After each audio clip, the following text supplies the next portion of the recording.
My name's Daniel Yang. I'm the director of the Church Multiplication Institute at the Wheaton College Billy Graham Center.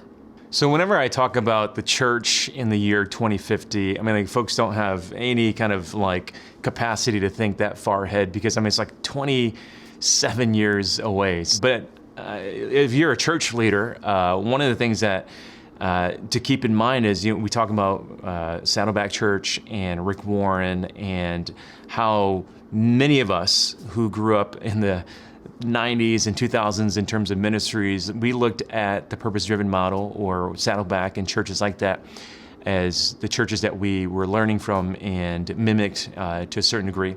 You think about when Rick Warren planted Saddleback Church in 1980. As the time of this video, that was like 43 years ago. We're actually closer to 2050 than to when Saddleback Church was started. And I think that's important for us to think about because in 1980, when Rick Warren started Saddleback, the United States demographically had 83% population that was white and less than 20% that was non-white.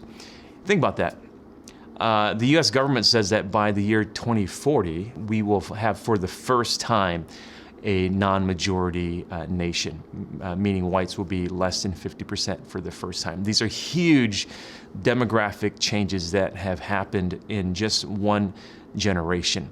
And that has huge implications for the church of the future. But the reality is that although 2050 is 27 years away, the church of the future is already here in some ways, like the future is now. The demographic changes in North America are a big part of why evangelical Christianity has not seen the same steep decline that mainline Christianity has seen. To succinctly say that, the immigrant church has been a big part of keeping evangelical Christianity at least at even. Meaning that it hasn't had a flatline decline because 1 in 4 immigrants that come to the United States are already Christian. So the United States has an immigrant population, those who are foreign-born, of 44 million. And at least 25% of that are already Christians. And this is part of the reason why we're not seeing the same decline that we see in Western Europe in particular. In some ways, global Christianity is what's keeping American Christianity afloat. And that has huge implications because the center of American evangelicalism in America is changing. Think about this. The president of the National Association of Evangelicals is a Korean American. And so our institutions are now being led by those who are either immigrants or children of immigrants, and especially those who are non-white or non-European origins. Stephen Warner, who's a sociologist out of the University of Chicago, he said that immigration is not the de-Christianization of America, but it's a de-Europeanization of American Christianity. The tone, the tenor, the demographics of American Christianity is changing because global Christianity has come to the United States.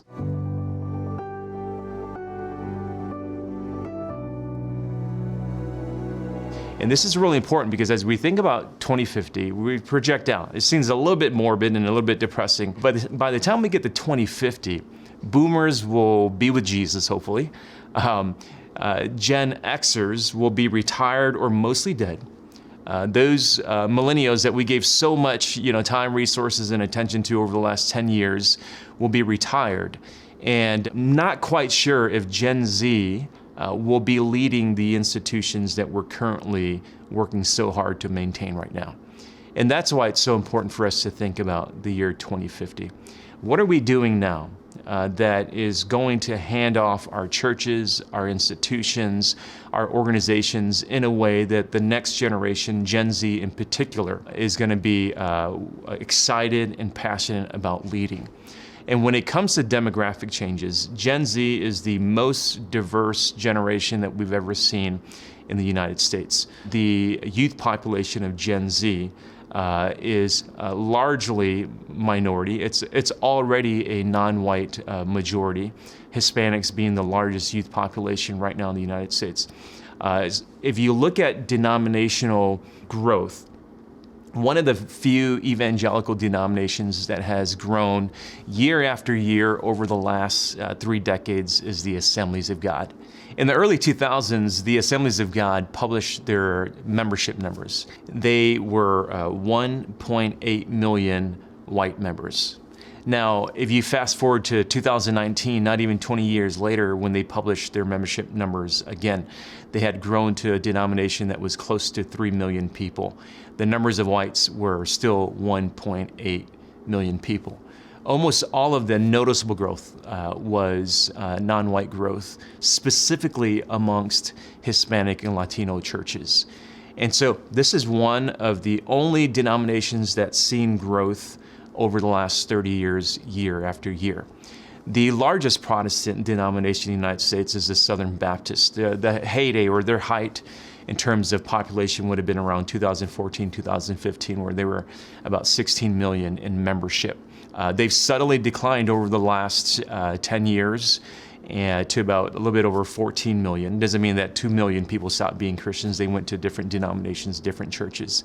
But one of the reasons why the Southern Baptist hasn't seen quick decline is because they report over the last 10 years that more than half of the churches that they start annually are non-Anglo or minority-led churches. And so the future of the church in North America is drastically demographically diverse. We are already seeing that in our youth population, and we have to ask ourselves, the way that we're leading our organizations, the way that we're leading our institutions right now, the urgency in which we're trying to lead with equity and inclusion and diversity, is it enough so that Gen Z is going to take the reins or take the baton and lead in the future? And that's one of the challenges that we have to think about as we're thinking about the Church of 2050, because we're not going to wait until 2050 to begin making these changes organizationally. We have to begin making them right now.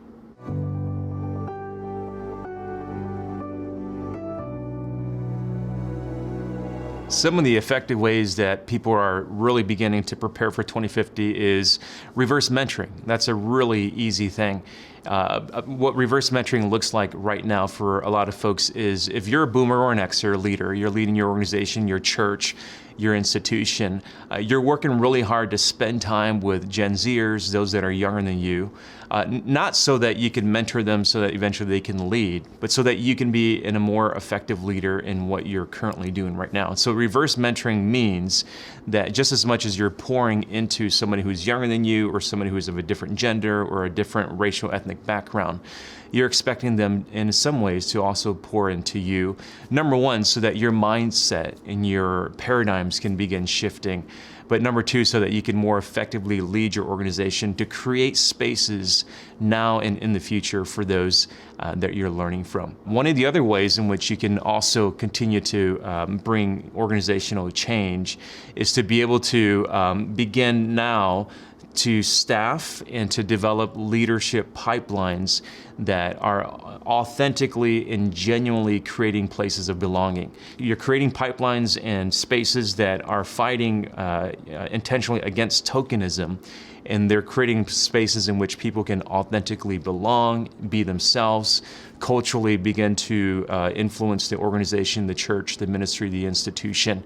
And that's going to not maybe initially provide the growth or the dividends that you're wanting it to provide, but what you're doing is that you're preparing the ground for your organization, your institution, your church, so that it will be ready for the year 2050 and the realities that it's going to bring.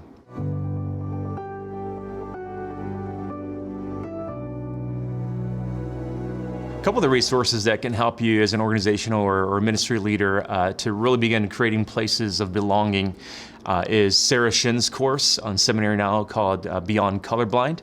And then also Chuck Mingo, who created Undivided, which is really a cohort-based experience that you're providing for leaders in order to better hear one another's story. And again, to create tables that will be sustainable for the future.